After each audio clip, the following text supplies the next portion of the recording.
Some people think that creativity is a gift only for a few selected people, like a painter, an artist, or musician, filmmaker, and so forth. But that's not true. Creativity is also a skill that can be nurtured by anybody. Just need to be encouraged to do so and be creative.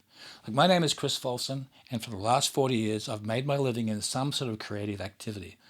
Started off as a musician, became a songwriter, record producer, mix engineer. I did some acting in there.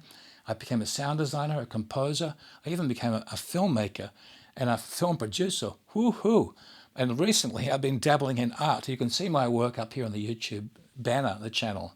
It's very childlike, and I'm happy with that, and we'll get into those discussions, because curiosity is the key for creativity.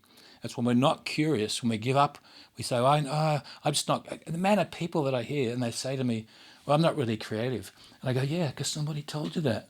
But when you were young, when you were 3 or 4 or 5 years old, you dreamed and you painted and you sang, and it gets knocked out of us. Okay, so I'm also a creative coach, and this channel and these podcasts and these videos are all about stirring up creativity, talking about the roadblocks that can come our way, things that can happen to us in our lives, and ways that we can overcome them.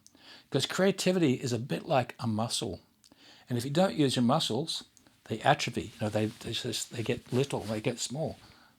But if you start using them, you get stronger. And with some workouts I can give you in some of these videos, you're going to be creatively strong. I guarantee it. Anyway, that's what this channel is about. And I look forward to seeing you on the podcast, or you'll see me in the podcast, and the other different videos all about stirring up creativity. Join the journey. Cheers. See ya.